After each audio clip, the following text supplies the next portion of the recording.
नमस्कार, मेरा नाम है प्रियांशु सिंह और आप देख रहे हैं खबर विभाग। हम सुबह से आप तक यूक्रेन और रशिया के बीच जो भीषण युद्ध छिड़ा हुआ है, उसकी सारी जानकारी पहुंचा रहे हैं। हमारी ये कोशिश है कि हर जानकारी आप तक सटीक तरीके से पहुंचे। और जैसा कि आप देख ही रहे होंगे कि रशिया ने यूक्रेन पर फुल फ्लेज इन्वेजन करना शुरू कर दिया है। यूक्रेन भी जवाबी कार्रवाई कर रहा है। लेकिन इस बीच जो सबसे बड़ा कंसर्न है वो ये है कि भारत के जो नागरिक यूक्रेन में फंसे हुए हैं उनका क्या हाल है, वो किस स्थिति में वहां पर मौजूद हैं और क्या भारत की सरकार कोशिश कर रही है उनको वापस भारत लाने की। इसके लिए हमारे साथ छत्तीसगढ़ के बेमेतरा से मौजूद हैं कलश द्विवेदी। कलश द्विवेदी यूक्रेन में ही है फिलहाल और अभी अ, यूक्रेन में स्थिति बहुत चिंताजनक है। कलश भी महसूस कर रहे हैं, उनके शहर के ऊपर से भी प्लेन गुजरे हैं जैसा कि उन्होंने हमें बताया। और वेलकम कलश जी। अभी फिलहाल सबसे पहला सवाल आपसे जो हम जानना चाहेंगे वो ये है कि यूक्रेन के जिस शहर में आप रह रहे हैं उसका नाम क्या है और वो किएव या डोनेस्क जो कि एक स्वतंत्र राष्ट्र रशिया द्वारा घोषित कर दिया गया है उससे कितना दूर है। जी, मैं अभी इस समय ज़ेपोरिज़िया नाम की शहर पे हूँ, ज़ेपोरिज़िया, जो कि कीव से भी करीबन 300-400 किलोमीटर दूर है और जी दोनास्क के भी 200-300 किलोमीटर दूर है। मानिए जी बहुत बीच में आता हुआ स्थान है।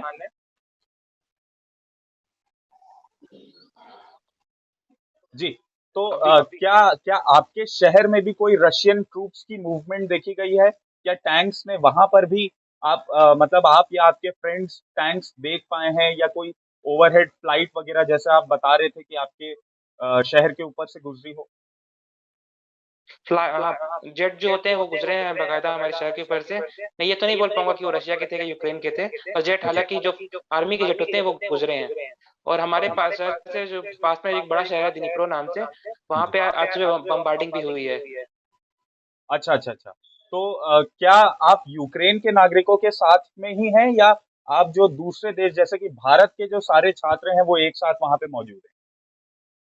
अभी मैं जिस हॉस्टल में हूँ, भारत के साथ जितने भी छात्र हैं वो एक साथ हैं, और जी। अन्य देशों के भी छात्र यहाँ पर मौजूद हैं, पर भारत के जितने छात्र हैं वो एक साथ हैं अभी फ़िलहाल। अच्छा, तो अभी कैसी क्या तनावपूर्ण स्थिति है या आपको इवैक्यूएशन के लिए कह दिया गया है? अभी बेसिकली इवे यूक्रेनियन गवर्नमेंट के क्या इंस्ट्रक्शंस हैं बाहर पढ़ रहे बच्चों के लिए और खासकर अपने जो नागरिक हैं यूक्रेन के जो नागरिक हैं उनके लिए? क्या स्पेसिफिक इवैक्यू इंस्ट्रक्शंस आपको दिए गए हैं? इवैक्यूएशन के लिए तो हम भारत सरकार के ऊपर निर्भर हैं, तो उन्होंने अभी कुछ एक प्लान बताया है कि जी। आस-पास की जो कंट्री होंगी पोलैंड, रोमानिया, स्लोवाकिया, वहाँ पे जाने के लिए हमें इमरजेंसी बैग तैयार रखने को बोला है जी। अभी, और हमने वो तैयार भी कर लिया है। और यूक्रेन सरकार और कॉलेज प्रशासन की तरफ से हमें निर्देश दिए गए हैं कि कोई आपत्तिजनक स्थिति पे आपको तुरंत भागकर बंकर के अंदर या बॉम्ब शेल्टर के अंदर शरण लेनी है, किसी भी आपत्तिजनक स्थिति से बचने के लिए। यहाँ पे सायरन लगा दिए गए हैं पूरे शहर में चारों तरफ, कुछ भी होता है सायरन जैसे ही बजता है 100-200 मीटर के अंदर आपके बंकर हैं, आपको वहाँ जाकर शरण लेनी है जितना जल्दी हो सके। मैं जहाँ पे हूँ मेरे से जो बंकर है यहाँ से 200 मीटर की दूरी पर ही है। तो जैसा कि कलश बता रहे हैं इसी से आप समझ सकते हैं कि हालात कितने भयावह और भयंकर हो चुके हैं कि सुबह से यहाँ पर आप देख रहे होंगे कि ओवरहेड मिसाइल्स एयरपोर्ट पर लगातार बम्बार्डिंग कर रही हैं। टैंक्स यूक्रेन के अंदर रशियन टैंक्स घुस चुके हैं। तो ऐसे में बंकर्स बनाए गए हैं यूक्रेनियन गवर्नमेंट द्वारा जिसमें सारे बच्चों को जिससे हम स्क्रीन पे भी दिखाएंगे अभी थोड़ी देर में। इन बंकर्स में स्टूडेंट्स को जाने कह दिया गया है। तो बेसिकली अभी वहां पर कितने स्टूडेंट्स अप्रोक्सीमेटली मौजूद हैं आपके साथ? मेरे साथ कम से कम 1500 बच्चे होंगे पूरे मेरे कॉलेज में, जो भारतीय मूल के हैं, और पूरे यूक्रेन में तो लगभग 18 से 20 हजार बच्चे होंगे। 1500 बच्चे इनके कॉलेज के बताए जा रहे हैं और अकेले इनके हॉस्टल में जो हैं वो जैसा कि इन्होंने हमें बताया था कि 300 के आसपास भारतीय बच्चे फंसे हुए हैं। तो क्या फिलहाल अभी इस स्थिति में आपको इंडियन एम्बेसी से कोई आपका कांटेक्ट हो पाया है? इंडियन एम्बेसी ने हमें फॉर्म दिया था कि आप अपनी जानकारी साझा कीजिए कि आप यूक्रेन की कौन सी जगह पर हैं, कैसे हैं, किस हालत में हैं। तो हमने वो फॉर्म के माध्यम से उन्हें संपर्क किया, उन्हें अपनी जानकारी दी हुई है, उन्हें जारी किया हुआ है। और हमने, जैसे मैंने आपको पहले ही बताया था कि रोमानिया, पोलैंड यहाँ जाने के उन्होंने कुछ अभी कुछ क्लियर तो नहीं, पर उन्होंने हमें संकेत दिए हैं कि हमें वहाँ जाने के लिए तैयार रहना होगा, हमने एक जो कि हमारे पड़ोसी वीडियो भी सुबह देश हैं। देखा था जहां पे कई इंडियन स्टूडेंट्स इंडियन एम्बेसी जो कि यूक्रेन में मौजूद है उसके बाहर सुबह से मौजूद थे, क्योंकि उनके शहरों के ऊपर बमबारी हो रही थी और उन्हें बैठने की जगह नहीं मिल रही थी। तो क्या अब भी जैसा कि आपके दोस्त अगर वहाँ पे होंगे तो उनके हिसाब से उनकी क्या राय है कि अभी भी यही दिक्कतों का सामना करना पड़ रहा है भारतीय बच्चों को? नहीं नहीं, एम्बेसी ने निर्देश दे दिया गया था कि जो भी बच्चे ट्रैवल कर रहे हैं या अपने शहर से बाहर हैं, वो अपने शहर जी। को लौट जाएं, और जो क्यू में है उनके लिए, जो मेरे दोस्त हैं, मैंने उनसे बात किया, उन्होंने बताया कि हमें सुरक्षित ठिकानों पर ले जाया गया है, हम वहाँ सुरक्षित हैं, कोई दिक्कत नहीं है अभी तक, उन्हें किया गया है भारत सरकार के द्वारा काम।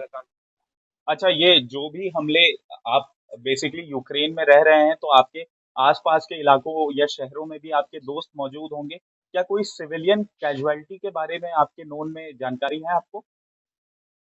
कुछ तो सिविल कैडेट यहाँ के लोकल्स की हुई है, पर भारतीय जी। अभी तक जितना मेरी जानकारी के अनुसार है, किसी को कुछ नहीं हुआ है भगवान की कृपा से। अच्छा, अच्छा, अच्छा। कलश, मेरा आपसे एक और सवाल है, और ज़ाहिर-सी बात है कि बहुत लोगों के मन में होगा कि जब आप ये इसका माहौल तो रशिया द्वारा बहुत पहले से बना दिया गया था कि युद्ध होने वाला है और हम कभी भी हमला कर सकते हैं। अमेरिका ने बहुत क्लियर स्टेटमेंट दिया था कि रशिया कभी भी इन्वेड कर सकता है और उसकी कोई टाइमलाइन नहीं होगी। उस वक़्त भी इंडियन स्टूडेंट्स के लिए इंडियन एम्बेसी ने एक एडवाइज़री जारी की थी कि अगर बहुत ज़रूरी ना हो, तो आप वापस भारत लौट आएँ। तो ऐसे में उस वक़्त ज़्यादातर बच्चे, आप सहित ज़्यादातर बच्चे भारत क्यों नहीं आए? सर, भारत आने के लिए जो फ्लाइट्स उनके रेट भी बहुत ज्यादा थे, और एक कॉमन मिडिल परिवार से आने वाले लोग कुछ भी करने से पहले कई बार सोचते हैं, तो जी। लोगों ने वो डिसीजन ही नहीं ले पा रहे थे कि हम जाएं कि ना जाएं, क्योंकि अक्सर नॉर्मल जो रूट होते हैं उसमें जो एयर टिकट होती है 30,000 रुपए वन वे जी। के होते हैं, पर इस समय जो टिकट से 50,000 से लेके 1 1.5 लाख तक रुपए तक चले गए थे। तो एक अच्छा। कॉमन परिवार के लिए इतना एफर्ट करना मुश्किल है, और भारत हुँ। सरकार की एडवाइजरी भी उतनी उस समय स्ट्रिक्ट नहीं थी, बाद में वो हालांकि बहुत स्ट्रिक्ट आई एडवाइजरी कि आपको यूक्रेन जी। को खाली करना है जितना जल्दी हो सके, तो इस कारणवश। अच्छा, और जिस जगह, जी, अभी मैं बताएँ। जहाँ पे हूँ वहाँ पे लोगों की पैनिक की वजह से राशन की कमी हो गई है, इतनी जी, आसपास मैं में इसी दुकानें हैं वहाँ सवाल पे पर राशन। आने वाला था कि क्या वहाँ पर खाने-पीने की क्या स्थिति है? वहाँ पर क्या चीज़ें मौजूद हैं, क्या नहीं हैं? राशन की क्या व्यवस्था है? सरकार द्वारा क्या फूड पैकेट्स बँटवाए जा रहे हैं, या ऐसा कोई भी प्रयास अभी फ़िलहाल देखने को नहीं मिला है? नहीं, ऐसे तो कोई प्रयास नहीं मिला, लेकिन आसपास की जो भी दुकानें थी, जो भी जी। स्टोर थे, वहाँ पे हमने गए थे, तो वहाँ पे जो आज सुबह से ही लोगों की भीड़ लगी हुई थी, राशन खत्म हो गए, कुछ एटीएम से पैसे भी नहीं निकल रहे जो यहाँ की लोकल करेंसीज होती हैं। जी। तो वही है, हमारे पास तो हालांकि अभी 1 2 हफ्ते का राशन है, पर अगर उसके बाद कुछ नहीं हुआ तो हमें भी देखना पड़ेगा कि क्या करना है। अच्छा, क्या वहाँ के बाज़ार खुले हुए हैं या बाज़ार पूरी तरीके से बंद करवा दिए गए? दुकान खुली हुई है जितनी भी है, पर वहाँ पे राशन का जो स्टॉक होता है वो नहीं है, अभी उपलब्ध है।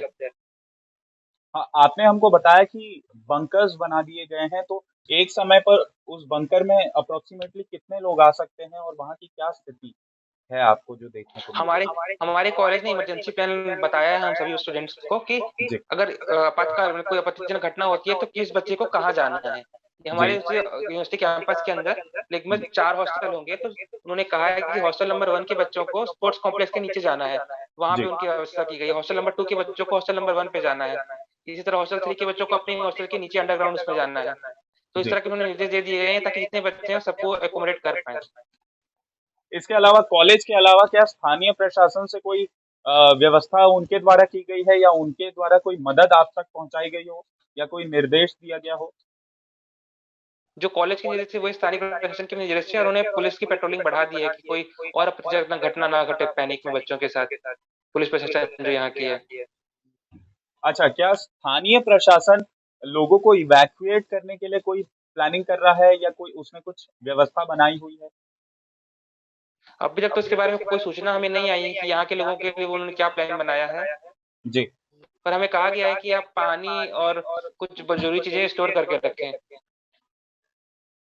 जी, कलश, तो क्या आपने भारत द्वारा जो हेल्पलाइन नंबर दिया गया है, उस पर आप लोगों में से किसी ने कॉन्टैक्ट करने की कोशिश की? और अगर की, तो क्या परिणाम देखने को मिला है? कांटेक्ट किया था मेरे दोस्तों ने, तो उन्होंने वही बताया कि आप इस फॉर्म को फिल कीजिए, अपनी जानकारी हमसे साझा कीजिए। उसके अलावा कॉल पे अगर मान लीजिए आपने जो अपनी दुविधाएँ कॉल उन्हें लाइन बताई होंगी, बिजी आती है सर इस समय, क्योंकि कॉल लाइन बिजी आती है, लोगों ने कितने लोगों ने कॉल भी लाइन प्रयास बिज़ी किया आती होगा। है। हाँ, तो वो जाहिर सी बात है कि उनके लिए भी 20,000 लोगों को उठाना एक समय में संभव नहीं है। जी, जी, जी। तो ऐसे में ज़रूरी ये हो जाता है कलश कि आप जहाँ पर हैं वहीं सुरक्षित रहें, और हम यही दुआ करेंगे कि आप सुरक्षित स्वदेश लौट पाएँ। आपके साथ जो 1500 बच्चे और आपके हॉस्टल में जो 300 बच्चे भारतीय नागरिक जो हमारे हैं, वो सुरक्षित भारत लौट पाएँ। हम भारत सरकार से भी ये निवेदन करेंगे कि जल्द से जल्द भारतीय नागरिकों को, और ख़ासकर जो हमारे बच्चे वहाँ पर पढ़ने के लिए गए हैं, उन्हें लौटाया जा सके, इसका प्रयास करें। और उम्मीद यही कर रहे हैं कि ये जो जंग जैसे हालात हैं, वो जल्द से जल्द खत्म हो। यूक्रेन द्वारा जो प्रयास किए जा रहे हैं, बेसिकली अभी तक जो वर्ल्ड मीडिया में हमें समझ में आया है, जो हम देख रहे हैं, वो ये है कि यूक्रेन सरेंडर करने को बिल्कुल भी तैयार नहीं है। यूक्रेन नहीं चाहता है कि उसका हम्म। देश इतनी आसानी से रशिया के हाथ में चले जाए। ऐसे में क्या आने वाले दिनों में हमें इसमें कुछ अ, यूक्रेन के राष्ट्रपति द्वारा झुकाव देखने को मिलेगा, या कुछ सरेंडर हो सकता है? नहीं सर, मुझे तो नहीं लगता, क्योंकि एक देश के लिए उसकी संप्रभुता बहुत मायने रखती है। और यूक्रेन जैसा देश के लिए तो एक छोटी बात नहीं होगी कि वो अपनी अंतिम दम तक लड़ेंगे। यहाँ मैंने देखा कि 60-70 साल के बुजुर्ग लोग भी गन उठा रहे हैं अपने देश की हिफाजत के लिए। जी। बच्चे भी नहीं, बूढ़े भी अपने देश को बचाने के लिए अपनी अंतिम एड़ी रोटी का जोर लगाने को तैयार है। तो मुझे जी। तो नहीं लगता, ये लोग तो पूरा प्रयास करेंगे रूस को रोकने का। और वहाँ पे इंटरनेट कनेक्टिविटी और इंटरनेट सेवाओं को लेकर क्या अभी देखने को मिल रहा है? जैसे कि अभी तो हम आपसे जुड़ पाए हैं, मगर क्योंकि इतने बड़े लेवल पर बॉम्बार्डिंग हो रही है, तो ऐसे में क्या लगता है कि इंटरनेट सेवाएं कब तक और जारी रह पाएंगी, या रशिया के ये तो नहीं प्लान कर रहा है कि सबसे पहले यूक्रेन को पूरी दुनिया से काटा जाए, उसके कम्युनिकेशन सर्विसेज को हैम्पर किया जाए, क्योंकि हमने सुना था कि साइबर अटैक भी एक तरीके से रशिया यूक्रेन हाँ, पर कर रहा है, और इसके साथ ही अपनी हाँ, मिलिट्री फोर्सेस को भी आगे बढ़ा रहा है। हाँ, ये बात सही है कि यहाँ पे कई यहाँ के कई संस्थानों पर साइबर अटैक्स हुए हैं और हो भी रहे हैं। हम भी नहीं जानते कि कब तक हमारी कनेक्टिविटी बनी रहेगी। इसलिए हम भारत सरकार से भी यही अपील करते हैं कि जब तक कनेक्टिविटी, तब तक हमको यहाँ से सुरक्षित हमारे वतन वापस लौटाया जाए, भेजा जाए। अच्छा, जी। आप आईबीसी 24 के ज़रिए और खबर विभाग के ज़रिए क्या कोई अपील करना चाहते हैं देश के लोगों से? यूक्रेन भी शांति चाहता है। मैंने अभी यहाँ के प्रेसिडेंट का ट्वीट देखा था कि उन्होंने भी यही अपील की थी कि यूक्रेन शांति चाहता है और रशिया से भी शांति की उम्मीद करता है। बस मैं यही बोलूंगा, जितने भी माँ बाप घरों में हैं, अपने बच्चों से संपर्क में रहिए। वो भी सब सुरक्षित होंगे। भारत सरकार पर भरोसा रखिए। भारत सरकार कुछ आपके बच्चों की हिफाजत यहाँ पे भी करेगी। पैनिक मत होइए। और मैं यही करूंगा कि भारत सरकार जितना जल्द हो सके हम बच्चों को यहाँ से लेकर जाए। क्या आप अपने आपके माता-पिता का की इस पर क्या राय है, और कितने कंसर्न्ड है वो इसको लेकर? माता पिता की स्वाभाविक सी बात है, चिंता बड़ी होगी। वो तो रात भर सो भी नहीं पाएंगे, मुझे लगता है आज की रात तो। जब उन्होंने सुना है कि सुबह से ही मुझे जी। फोन आ गया था मेरी मम्मी का कि यहाँ पे सुबह के 5 बजे होंगे और इंडिया में शायद उस समय 8:30 या 9 बज गए होंगे जी। कि रूस ने यूक्रेन पर हमला कर दिया है, तुम लोग कैसे हो। जी, हमें तो जी। उन्हीं के फोन पे पता चला, नहीं तो हम तो बेखौफ सो रहे थे कि कुछ नहीं हुआ है अभी तक यहाँ पे। क्या और आपको उसके बाद से धमाकों तो की उनका कोई जो आवाज़ सुनाई दी है? नहीं, यहाँ पे तो नहीं, लेकिन बाकी जो आसपास के राज्य हैं और जी। जिनके बड़े शहर है, वहां पर धमाकों की बहुत भयावह आवाजें आई हैं। जैसे मैं अपने दोस्त से बात कर पा रहा था, वो उस समय खार्किव में है, तो उन्हें बंकर में जाने को कह दिया गया है अच्छा, धमाकों से बचने खार्किव के लिए। खार्किव के लोगों को अब बंकर में छुपने के लिए कह दिया गया है। हाँ, और कीव के लोगों के भी, क्योंकि यहाँ का जो मेट्रो स्टेशन है कीव का, वो जी। दुनिया का सबसे गहरा मेट्रो स्टेशन है, डीपेस्ट मेट्रो स्टेशन है। उसको ओके। इसीलिए बनाया गया था कि अगर कभी बम्बार्डिंग होती है कीव के ऊपर, तो उसकी पूरी जनता कीव के मेट्रो स्टेशन के अंदर आके शरण ले सके। अच्छा, ठीक है, ठीक है।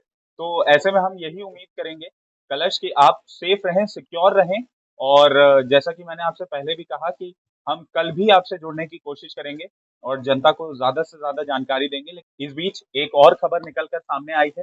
पीएम मोदी ने रूस के राष्ट्रपति पुतिन से बात की है और इस युद्ध को जल्द से जल्द खत्म करने की अपील भी की है। तो हम आपको बता दें कि लगातार भारत भी प्रयास कर रहा है कि इस युद्ध को रोका जाए, खत्म किया जाए, जिससे सिर्फ भारतीय नागरिक ही नहीं, बल्कि यूक्रेन में फंसे हुए लोग भी अपनी जो ज़िंदगी है, उसको सही वापस पटरी पर ला सकें, और जंग जैसे हालात एक बार दोबारा से हमें देखने को ना मिले, जैसे कि वर्ल्ड वॉर 1 और वर्ल्ड वॉर 2 में हमें देखने को मिला था। तो थैंक यू सो मच कलश हमारे साथ जुड़ने के लिए। आईबीसी 24 आपको बहुत आपके लिए कंसर्न्ड है और कोशिश करते रहेगा कि आप जल्द से जल्द भारत लौटें, छत्तीसगढ़ लौटें, और तब तक के लिए थैंक यू सो मच।